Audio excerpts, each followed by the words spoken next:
पूरी दुनिया में भारत को सबसे अलग पहचान देने वाला प्याज आजकल बहुत मुश्किलें ला रहा है। इन्हीं मुश्किलों को कम करने के लिए बना है आज का वीडियो। आज के वीडियो में हम प्याज की A to Z जानकारी के साथ pesticide, fertiliser, practices, disease control, insect control तक देने वाले हैं। तो मैं हूं दिव्यराज और आप देख रहे हैं अन्न निर्माता। चलिए शुरुआत करते हैं आज के वीडियो की। प्याज की फसल हम साल में 2 बार ले सकते हैं, पहला रबी सीजन और दूसरा खरीफ सीजन। दोनों सीजन के क्लाइमेट अलग अलग है, वैसे ही उनकी variety, pesticide, fertiliser, practices, insect control और डिसीज कंट्रोल भी अलग अलग है। एक कागज़ और पेन लेकर वीडियो देखिए। आपको जिस सीज़न में प्याज लेना है वह जानकारी अलग से लिख लीजिए। शुरुआत करते हैं ज़मीन से। तो प्याज के लिए सभी प्रकार की ज़मीन चल जाती है, लेकिन ज़रूरत से ज़्यादा वाटर होल्डिंग कैपेसिटी वाली ज़मीन प्याज के लिए अच्छी नहीं मानी जाती है। तापमान प्याज के लिए ठंडा मतलब 15 से लेकर 35 डिग्री सेल्सियस तक बहुत अच्छा रहता है। इसलिए तो महाराष्ट्र में, खासकर नासिक जिले में प्याज का उत्पादन भारत में सबसे ज़्यादा होता है। सीज़न की बात करें तो नर्सरी तैयार करने के लिए खरीफ सीज़न में मई जून में और रबी सीज़न अक्टूबर में नर्सरी बनाने की शुरुआत करें। रबी और खरीफ सीज़न के प्याज के लिए आपके एरिया में जो वैरायटी आपके क्लाइमेट के हिसाब से अच्छी है उसका चुनाव करें। उदाहरण के तौर पर रबी सीज़न के लिए पूसा रेड, पूसा रत्नार्क, एग्रीफाउंड रोज का चुनाव करें और खरीफ सीज़न के लिए dark red, Poona Fursungi, N53 का चुनाव करें। खरीफ सीज़न में बारिश ज़्यादा होती है, इसलिए नर्सरी तैयार करते वक्त कल्टीवेशन के बाद सुपर फॉस्फेट ना डालें, क्योंकि सुपर फॉस्फेट की वजह से ज़्यादा नमी यानी ज़मीन की वाटर होल्डिंग कैपेसिटी बढ़ जाती है, जिससे बारिश पड़ने पर जड़ों पर फंगस का अटैक होकर जड़ें खराब होने के कारण नुकसान होता है।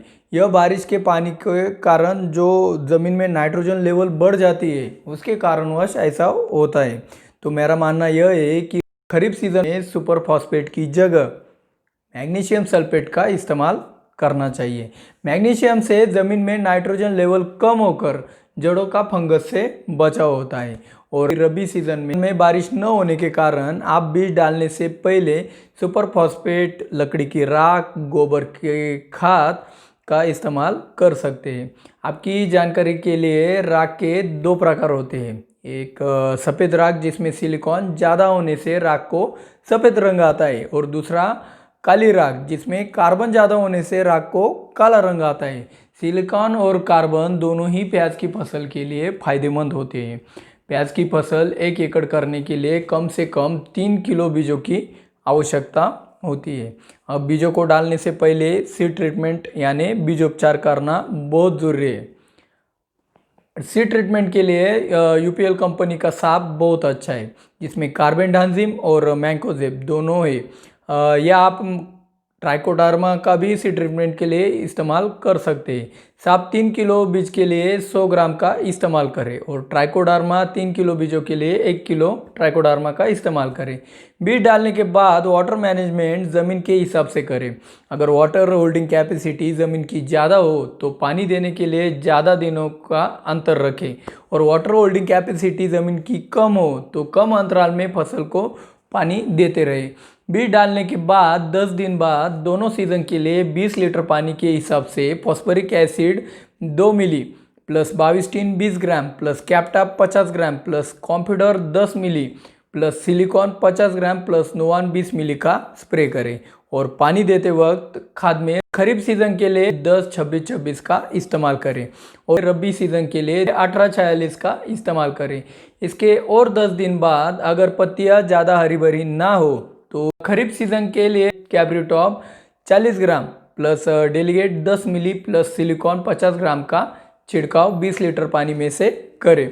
और रबी सीज़न के लिए यूरिया 20 ग्राम प्लस डेलीगेट 10 मिली प्लस कोर 10 मिली प्लस सिलिकॉन 50 ग्राम का छिड़काव शाम के वक्त 20 लीटर पानी में से करें। अगर नर्सरी में पौधे तैयार करते वक्त अगर कोई blight, downy mildew, purple blotch, powder mildew की समस्या आए तो डिसीज कंट्रोल होने तक नीचे दिए गए स्प्रे लेते रहे। डोज 20 लीटर पानी के हिसाब से दिए गए हैं। पहला स्प्रे करजेट 60 ग्राम प्लस फॉलिक्योर 10 मिली, दूसरा स्प्रे कैराथिन 6 मिली प्लस मैंकोजेब 50 ग्राम, तीसरा spray blue copper 20 gram plus sulphur 20 ग्राम। इनका स्प्रे बारी बारी से लेते रहे। इस तरह से 7 से 8 सप्ताह में पौधे रोपाई के लिए तैयार हो जाते हैं। अब जिस खेत में रोपाई करनी है उस खेत की अच्छे से तैयारी कर ले। खेत में गोबर की खाद जरूर डालें। साथ में रबी सीजन के लिए सुपर फॉस्फेट का इस्तेमाल करें। रोपाई करने से पहले पत्तियों के ऊपर के हिस्से को काट ले। रोपाई करने के पहले एक दिन सिस्टेन 10 ग्राम प्लस डेलीगेट 10 मिली का स्प्रे जरूर लें, जिससे रोपाई के बाद 10-12 दिन स्प्रे नहीं भी गया तो पौधे सुरक्षित रहेंगे।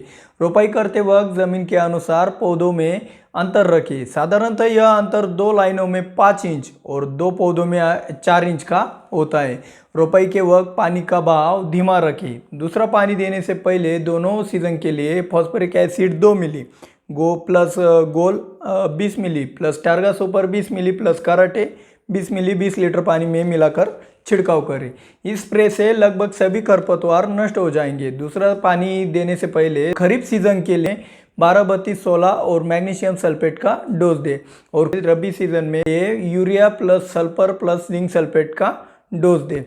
पहले स्प्रे के 10 दिन बाद दूसरा स्प्रे ले। दोनों सीजन के लिए फॉलिक्योर 10 मिली plus Curzate 60 gram plus Godrej double 20 मिली प्लस आबासिन 10 मिली 20 लीटर पानी में मिलाकर छिड़काव करें। दूसरे स्प्रे के 10 दिन बाद कैराथिन 6 मिली प्लस मैकोजेब 50 ग्राम प्लस नुआन 20 मिली का छिड़काव करें। दोनों सीजन के लिए यही स्प्रे इस्तेमाल करें। छिड़काव के बाद प्याज को पानी देने से पहले 1846 और फेरस सल्फेट का डोज दें।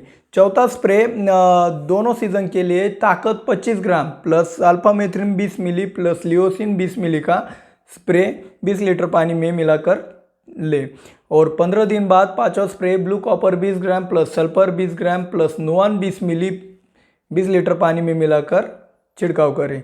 और अंतिम स्प्रे दोनों सीजन के लिए कुमान 50 मिली प्लस 05234 50 ग्राम प्लस कल्टार 20 मिली का स्प्रे 20 लीटर पानी में से लें और अंत में वजन बढ़ाने के लिए MOP का डोज दें।